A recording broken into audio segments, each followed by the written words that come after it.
देखिए अब डाइस वाले केस में क्या कह रहे हैं, कह रहे हैं दो डाइस आर रोल्ड। सबसे पहले तो मैं ना डाइस वाला केस आपको समझाता हूं कि होता क्या है इसमें। एक डाइस रख सकते हैं, दो डाइस रख सकते हैं।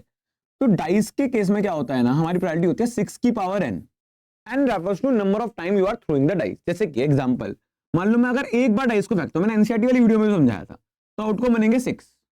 अगर मैं 2 बार डाइस को फेंकता हूं तो 36 आउटकम बनेंगे। अगर मैं 3 बार डाइस को फेंकता हूं तो 216 आउटकम्स बनेंगे। मतलब ये पावर्स में चलता है इसके आउटकम्स। बात समझ में आ रही है?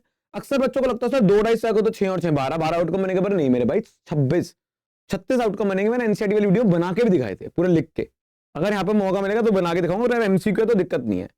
सबसे पहले 2 डाइस फेंके तो सिंपल पता लगना चाहिए कि 6 की पावर 2 मतलब 36 आउटकम तो टोटल बनेंगे। टोटल पता लग गए। Probability of getting the sum on the number of 2 dice as 2 3 और 5। मतलब सम 2 आ जाए, सम 3 आ जाए और सम 5 आ जाए। तो देखो जरा, वैसे तो 1 नंबर का है, पर मैं करके इसको ऐसे दिखा रहा हूं कि 2 नंबर का है। समझ गए? क्योंकि मुझे तो समझाना है। समझाने के लिए मैं हवा में नहीं कर सकता ना कि भाई ये हो गया, ये हो गया, ये हो गया। तो मैं समझाने के लिए तो मुझे पूरा एफर्ट मारना पड़ेगा। बट आपको समझ में आ गया तो हवा कर सकते हो। अगर एमसीक्यू है, नोट करने की जरूरत तो उसको करने की जरूरत नहीं है, बट 2 नंबर में आएगा तो करने की जरूरत। देखो फेवरेबल अगर मैं ढूंढूं तो फेवरेबल में क्या होगा, सम 2 आ जाए, इसके कौन कौन से फेवरेबल आउटकम बनेंगे। मतलब 2 डाइस फेंकूं, उनका सम 2 आ जाए, एक ही बनेगा 1,1 है ना, क्योंकि 2,0 तो होगा नहीं। है तो ना, किसी एक डाइस फेंका 2 आ गया, दूसरे पे 0 तो होता ही नहीं है। अच्छा सम 3 आ जाए, दोनों डाइस के फेस पे सम 3 आ जाए, तो हो सकता है पहले पे 1 दूसरे पे 2, और हो सकता है दूसरे पे पहले पे 2 दूसरे पे 1। ये दोनों डेड तो होता नहीं है, तो आउटकम ये हो गए। सम 5 आ जाए, इसके क्या चांसेस है, पहले पे 1 दूसरे पे 4, पहले पे 4 दूसरे पे 1। ठीक है, फिर पहले पे 2 दूसरे पे 3, पहले पे 3 दूसरे पे 2। बताओ उसके अलावा क्या होंगे। समझ रहे हो? 4 आउटकम बनेंगे। ये 5 और 0 तो हो नहीं सकता। तो कितने बने देखो, अब इसमें फेवरेबल के तीनों ही फेवरेबल है, 1 2 3 4 5 6 7, तो ये बने 7। तो 7/36 प्रोबेबिलिटी होगी। A option is correct. Simple. आप माइंड में भी कर सकते थे, एमसीक्यू है तो। बट अगर 2 नंबर में आता है तो आपको पूरा फेवरेबल दिखाना पड़ेगा। कहते हैं कि सैंपल स्पेस होता है। सैंपल स्पेस का मतलब एक होता है टोटल का सैंपल स्पेस। ये 36 आउटकम तो बना के दिखाओ मेरे भाई 36, तो टोटल का सैंपल स्पेस नहीं बनाना चाहिए। अगर बहुत ही ज्यादा मुश्किल है सैंपल स्पेस बनाना, 36 आउटकम कैसे बनाएंगे, बनाना ही नहीं चाहिए, फेवरेबल होना चाहिए। मतलब तू कह रहा है मेरे भाई 7 है, 7 कहां से आया। अगर 2 नंबर में आता तो लिखना पड़ेगा, 1 नंबर में आप ऐसे कर सकते हो। ठीक है, आगे बढ़ते हैं। कह रहे हैं भाई देखो पूरा डाइस का टॉपिक चल रहा है, अभी आप अपना आप करो, करो जरा, मैं वेट कर रहा हूं एक सेकंड का, अपने आप करके दिखाओ ये, क्योंकि प्रैक्टिस है भाई, ये पीआई की उसकी। सम आना चाहिए मोर देन 10। ठीक है, पॉज करके करो। कर लिया तो इधर देखो,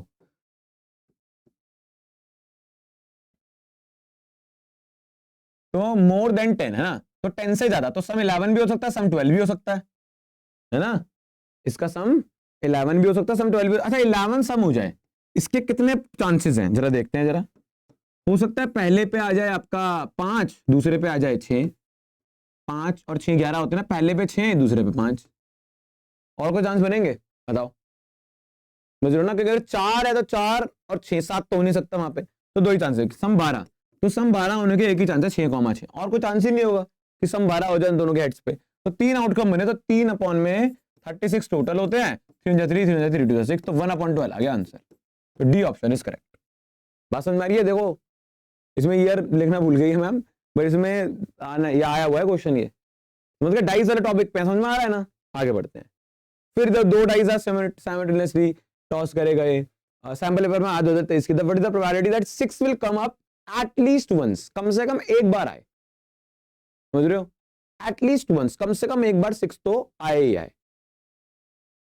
अब बताओ उसकी प्रोबेबिलिटी। सम नहीं चाहिए ने, 6 आने चाहिए कम से कम एक बार। अपना आप करो उसको जरा, करो भाई करो, कोई नहीं, 1 मिनट वेस्ट होना वीडियो का, होने दो। कर लिया तो देखो, कह रहे हैं कि 6 will come up at least once, कम से कम एक बार आए, मतलब 2 बार भी आ सकता है। अभी एटलीस्ट एटमोस्ट का भी मैं अच्छे से बताऊंगा, पर इसमें तो समझ में आ जाएगा आपको कि कम से कम एक बार आए तो 2 बार भी आ सकता है। देखो इसकी मान लो 1 1,6, 2,6, 3,6, 4,6, 5,6 और 6,6। इनमें 6 कम से कम एक बार तो आ ही रहा है। अगर इसको मैं फ्लिप कर दूं तो ये भी तो है 6,1। भाई हो सकता है पहले पे आ जाएगा, अलग अलग है ना भाई, अलग अलग है। ये सम वम का चक्कर तो नहीं, 6 आना चाहिए। होता है पहले पे 1 दूसरे 6, पहले पे दूसरे, अब फिक्स कर दिया मैंने सेकंड वाले प्लेस पे, फर्स्ट वाले प्लेस पे तो फिक्स कर सकता हूं मैं 2, पहले पे 6 दूसरे पे 3, पहले पे 6 दूसरे पे 4 और पहले पे 6 दूसरे पे 5, क्योंकि अगर मैं इसके आगे बढ़ूंगा 6 रिपीट हो जाएगा, तो हो जाएंगे 11 आउटकम, 1 2 3 4 5 6, 11/36, फेवरेबल 11 है, टोटल 36 आ गया आंसर। ठीक है, समझ पा रहे हो? फिर दो डाइस देखो, दो डाइस वाले आते हैं पेपर में, तो यही होता है भाई। प्रोबेबिलिटी बताओ कि दे शो डिफरेंट नंबर, करो जरा कि दोनों में डिफरेंट नंबर है, इसकी क्या प्रोबेबिलिटी होगी? बहुत बढ़िया क्वेश्चन है ये, बहुत बढ़िया।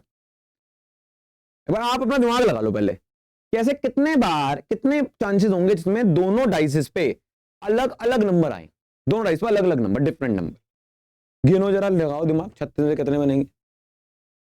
अगर आपने दिमाग लगा लिया है, वीडियो को पॉज करके दिमाग लगा लो, अगर लगा लिया है तो यहां देखो भाई, अब दोनों पे अलग अलग नंबर है तो बहुत पागल हो जाएंगे हम निकालने में। तो ये देखो कि दोनों पे सेम नंबर कब कब आते हैं भाई, दोनों डिफरेंट नंबर निकालने में बहुत दिक्कत हो सकती है भाई, कितना गिनोगे एक नंबर के क्वेश्चन में? तो सेम नंबर निकाल लो, 1,1, दोनों में सेम नंबर तो 6 बार ही होंगे ना, दोनों पे सेम, 4,4, 5,5, 6,6, 6 बार होंगे, ठीक है ना। अगर 36 में से 6 बारी ऐसी हैं जिसमें सेम नंबर आ रहे हैं, तो 30 बारी ऐसी नहीं होंगी जिसमें डिफरेंट नंबर आएंगे। लगाओ दिमाग भाई साहब, दिमाग के ही तो पैसे हैं, दिमाग का ही तो मामला है सारा, आप समझ रहे हो, बेसिक्स की बात है बस। अब 30 गिनते, पहले 36 लिखते पूरा है, ड्राइंग बनाते पूरी, फिर गिनते 1 2 3 4 5 उड़ाते उसमें। नहीं मेरे भाई, थोड़ा दिमाग लगा कि अगर 6 आपके सेम वाले हैं जिनमें दोनों पे सेम आएगा, तो फ्लिप साइड करते 30 आ जाएगा, और अब 30 ऐसे नंबर होंगे जिनमें दोनों में डिफरेंट आएगा, अलग अलग, सेम नहीं आएगा। 30/36 करो तो 3 1 3 0 3 1 3 2 6, 2 5 10, 2 6 12, आ गया 5/6। बात समझ में आ रही है? इस तरीके से क्वेश्चन को सॉल्व किया जा सकता है। क्लियर है? आगे बढ़े। 2 कॉइन, अब कॉइन्स वाला केस आ गया, तो फिर मैं आपको